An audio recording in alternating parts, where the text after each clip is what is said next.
ఇక ఇప్పుడు ఈ వేషధారణ అనే పాపాన్ని గురించి మాట్లాడదాం మనం. దీని విషయంలో పరిశుద్ధాత్మ దేవుడు ఎంత తీవ్రంగా స్పందించాడంటే ఏకదం వాళ్ళ ప్రాణాలనే తీసేశాడు. యేసు ప్రభు ఈ వేషధారణ కలిగి ఉన్నటువంటి వ్యక్తుల గురించి ఎంత బాధపడ్డాడంటే దాదాపు 7 సార్లు అయినా అయ్యో అయ్యో అయ్యో అయ్యో అయ్యో అయ్యో అయ్యో అని విలపించాడు. అంటే వేషధారణ అనేది నచ్చదానికి, అంత అసహ్యం. మరి ఇప్పుడు మనం అసహ్యులం కాకుండా ఆయనకి ఇష్టమైన వారముగా కనబడాలి అంటే వేషధారణ జీవితాన్ని విసర్జించాలి. ఏ జీవితాన్ని విసర్జించాలి? వేషధారణ జీవితాన్ని విసర్జించాలి. వేషధారణ అంటే ఏంటో మనకు తెలియందా? వేషధారణ అంటే ఏమన్నా నిర్వచించాలా? దాదాపు తెలుసా? కరుణామయుడి మూవీ ఎంతమంది చూశారు? కరుణామయుడి సినిమా, అందులో యేసు ప్రభు పాత్రధారి పేరేంటో? విజయ్ చందర్. పేకాట పాపమా కాదా? జోదం వ్యసనమా కాదా? దాన్ని దేవుడు ఇష్టపడతాడా? మీకు తెలుసా? పేకాట ఆడి డబ్బులు సంపాదించి ఆ సినిమా తీశానని చెప్పాడు. ఇంట్రెస్ట్ ఉంటే టీవీలో ఆయన ఇంటర్వ్యూ ఉంది, వినండి. కానీ ఆ పాత్రధారి జీవితం ఆ వేషం వేసుకున్నంతసేపే. తర్వాత ఆయన వెళ్ళి చేసిన పనులేంటి? ఆయన యేసు ప్రభు పాత్ర వేసినప్పుడు నిజంగా ఆయన క్రియలలో కూడా యేసు ప్రభు లాగున్నాడా? లేడు.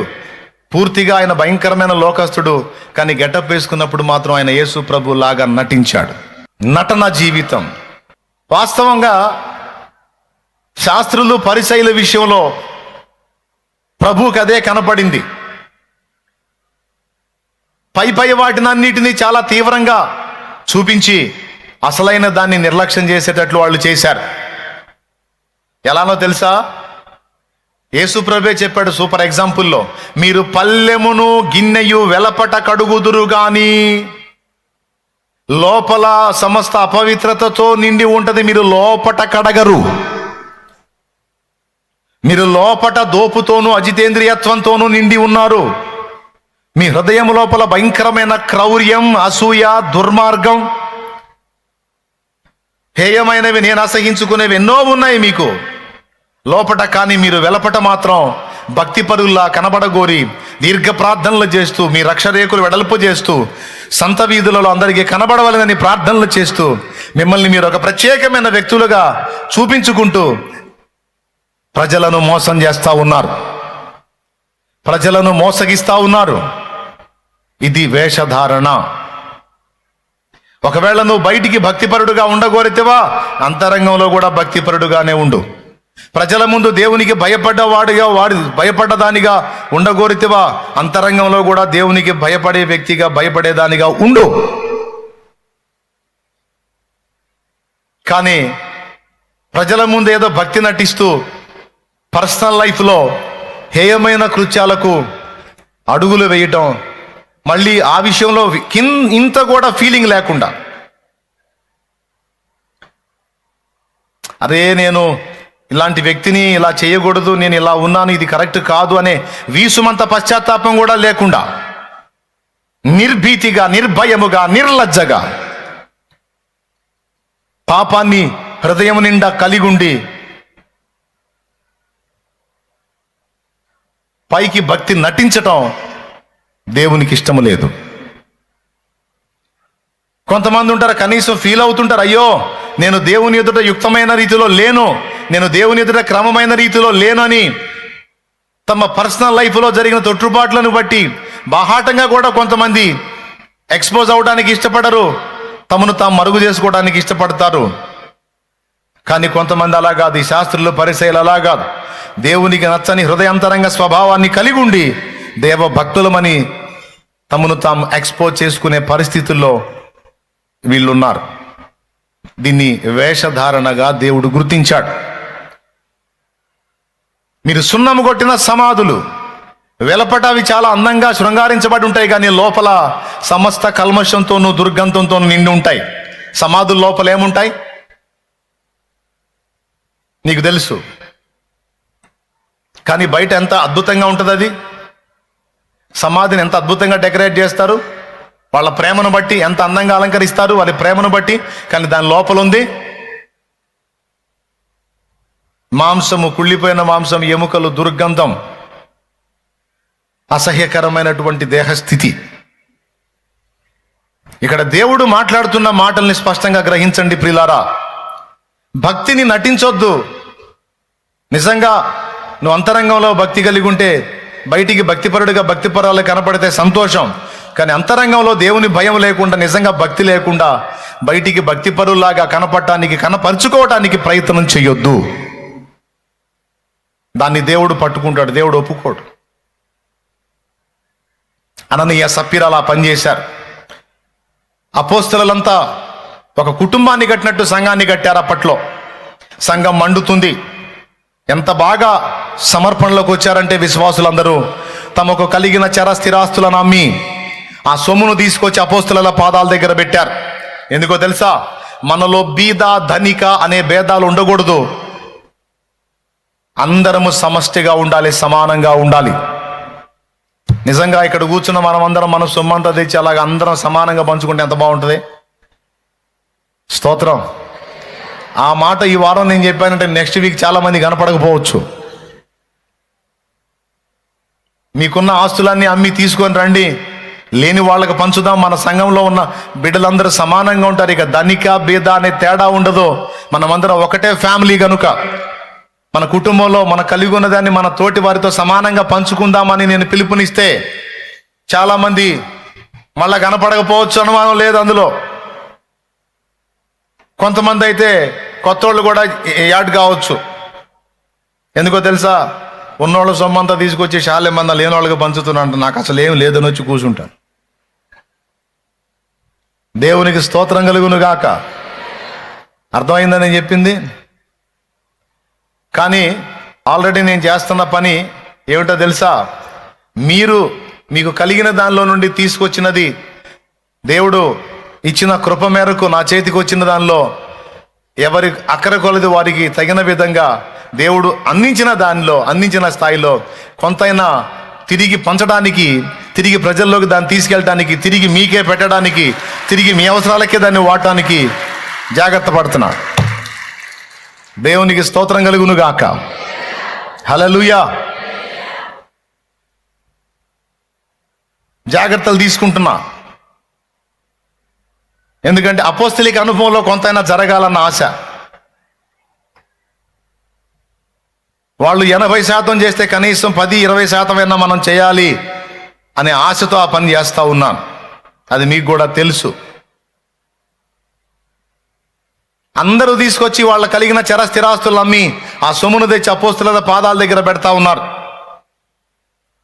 ఆ సంఘంలో అననీయ సప్పీరాలు కూడా సభ్యులు, వైఫ్ అండ్ హస్బెండ్, భార్యాభర్త ఇద్దరు. వాళ్ళు పొలం అమ్మారు.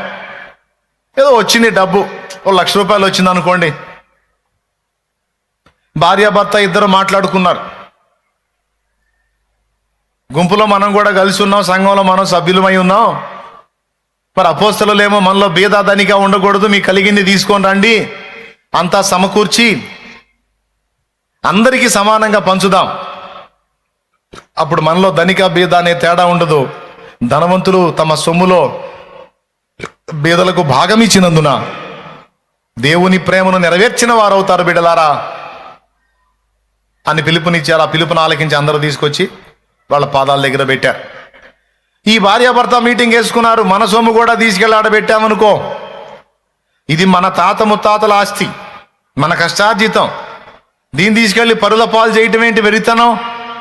అసలు ఇట్లా పిలవటం ఏంటి? అసలు ఆయన అపోస్తలులు ఇలాంటి ఉపదేశాలు చేయటం ఏంటి? ఎవరు సొమ్ము ఎవరిస్తారు? ఏదో కొద్ది గొప్ప సాయం చేయమంటే చేస్తారు, కానీ ఆ మొత్తం అంతా తీసుకెళ్ళి అక్కడ పెడితే ఇప్పుడు ₹1,00,000 ఇచ్చాం, ఇదంతా ఇంకా ఎవరెవరు తెచ్చిందంతా కొప్పేసి అందరికి తలా ఒక 20,000 పంచితే 20,000 ఏ మూలకు వస్తాయి? 80,000 పోతాయిగా. ఏడిసినట్టుంది వీళ్ళ ఆలోచన. మరి సప్పీరా చెప్పిందో లేకపోతే అననీయనే ఆలోచన చెప్పాడో తెలియదు. ఇద్దరైతే ఒక మాట మాట్లాడుకున్నారు. మనం పొలం అమ్మిన రేటు అపోస్తలులకి ఎటు తెలియదు. మనం పర్సనల్గా రహస్యంగా అమ్మేశాం. కాబట్టి ఇప్పుడు 1,00,000 వచ్చింది కదా, 1,00,000లో ఒక 50 దాచుకుందాం, ఒక 50 దాచుకుందాం, ఒక 50 తీసుకెళ్ళి ఇద్దాం. అందులో ఎటుకుటి మనకు 20, 30, 40, 50 లేకపోతే అందరికి తీసుకొచ్చి కుప్పేస్తారు కనుక 1,00,000 వచ్చినా రావచ్చు. ఏ పని చేసినా ఏదన్నా లాభం ఉండేటట్టు చేయాలి. కానీ ఇదేంది, ఇది ఉన్నాయన్ని పోగొట్టుకునే పని. మనం ఏది చేసినా ఏముండాలి? లాభం ఉండాలి. భక్తి చేసినా కూడా లాభం ఉండాలి. అనవసరంగా ఏది చేయకూడదు. ఇప్పుడు ఒక 50, 40, 20 ఇచ్చామనుకో, అందరికి కొప్పేసినప్పుడు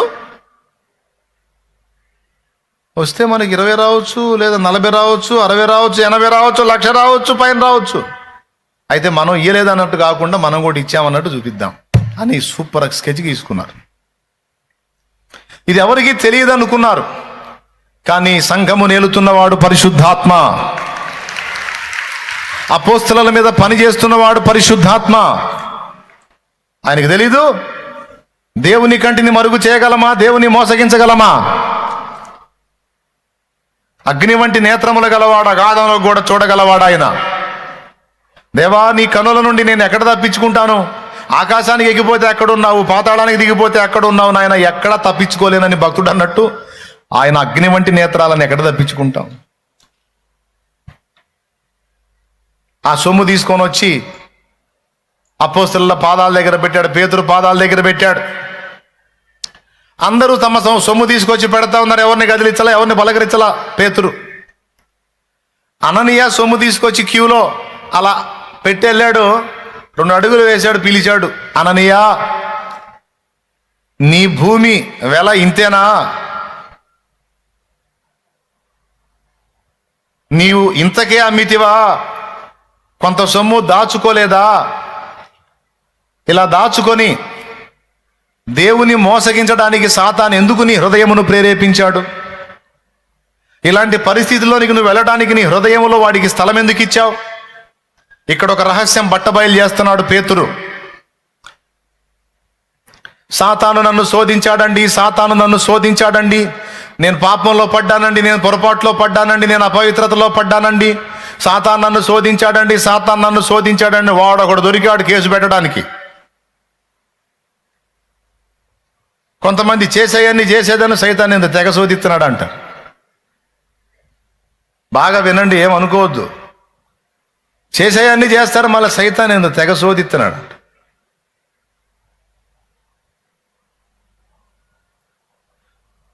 ఎలుకలు ఎక్కడ చేరతాయి?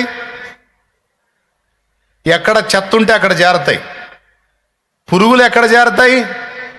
ఎక్కడ కుళ్ళుంటే అక్కడ చేరతాయి. గద్దలు ఎక్కడ పోగవుతాయి? ఎక్కడ పీనుగుంటే అక్కడ పోగవుతాయి గద్దలు. గద్దలు పోగవద్దు అంటే పీనుగుని తీసేయాలి. పురుగులు చేరొద్దంటే కుళ్ళు తీసేయాలి. ఎలుకలు చేరొద్దంటే చెత్త తీసేయాలి. చెత్తని మన దగ్గరే పెట్టుకొని ఎలుకలారా పొండి యేసునామంలో అంటే ఎట్లా కుదురుతుంది? పోతావని ఇంకా 4 తీసుకొని వస్తాయి. అపవిత్రాత్మ ఒక మనుషుని వదిలిపెట్టి పోయిన తర్వాత నీరు లేని చోట్లెల్లా వెదకుచు దానికి విశ్రాంతి దొరకనందున నేను విడిచి వచ్చిన నా ఇంటికి తిరిగి వెళ్ళి చూచేదనుకొని అది వచ్చి ఆ ఇల్లు బాగుగా ఊడ్చి అమర్చి ఉండుట చూచి వెళ్ళి తనకంటే చెడ్డమైన మరి 7 దయ్యములను వెంటబెట్టుకొని వచ్చి ఆ ఇంట కాపురం ఉండును. ఆ మనుషుని మొదటి స్థితి కంటే కడపటి స్థితి బహు చెడ్డదగునని సాక్షాత్తు యేసు ప్రభువే మాట్లాడాడు. కొన్నిసార్లు చూపించాను ఆ వచనం మీకు. ప్రిల్లారా, ఎలుకలు పొండి, యేసునామంలో పొండి అంటే చెత్త మాది, చెత్త ఉన్నంత వరకు మేము బాగుంట ఎలుకలు. సైతానగాడికి మేకులు, సైతానగాడి మేకులు మన ఇంట్లో ఎక్కడో చోట దిగ్గొట్టుకొని ఉంటాడు. గతంలో ఒక ఎగ్జాంపుల్ చెప్పాను నేను. ఒకడు ఇల్లు అమ్మాడు, చాలా తక్కువ ధరకు అమ్మాడు. ఇల్లు అమ్మేశాడండి. తక్కువ ధరకు వస్తుందని తపనగాడు ఒకడు కొన్నాడు. కొనేటప్పుడు, ఇల్లు అమ్మేటప్పుడు ఒక మాట చెప్పాడు, సార్ ఇల్లు మొత్తం మీదే, కానీ ఇదిగో ఈ మేకు చూడండి, ఈ మేకు మా ముత్తాత కొట్టిన మేకది. ఏ తాత? మా ముత్తాత కొట్టిన మేకు. ఆ మేకుని మా తాత కూడా తీయలేదు, మా ముత్తాత తీయలేదు, మా నాన్న తీయలేదు, నేను తీయలేదు. 4 తరాల నుంచి వస్తున్న మేకది. ఇల్లు మొత్తం అమ్ముతాగా నా మేకును మాత్రం అమ్మను నేను, ఆ మేకు నాది. కావాలంటే రూపాయి తగ్గించి ఇస్తాను అన్నాడు. సరేలేదా, మేకేం చేసుకుంటాడు వాడు? మేకేం చేసుకుంటాడు వాడు? ఇల్లు తక్కువకు వస్తుంది కదా అని మేకును వదిలిపెట్టి ఇల్లును కొన్నాడు. అయిపోయింది. ఇక వీడు తడవుకు వచ్చి తలుపు కొడుతున్నాడు. తలుపు తీసి ఏందిరా అంటే నా మేక అంటున్నాడు. ఇప్పుడు అర్థమైపోయింది ఇక మీకు వాడి గతి ఏందో. అరే ఇల్లు అమ్మినాక మళ్ళీ మేక అంటావు ఏంటంటే, మేకనా మళ్ళా నీకు నేను అంటాడు. అయితే తీసుకొని పోంటే భలేవాడివేనే. ఆ మేకు మా ముత్తాత కొట్టిందని మొదలు పెడతాడు మళ్ళా పురాణం అంతా. వీడు ఆ మేకు మా ముత్తాత కొట్టాడు, ఆయన పీకలేదు. మా తాత, మా నాన్న, నేను కూడా, నువ్వు కూడా ఆ మేకు పీకటానికి లేదు.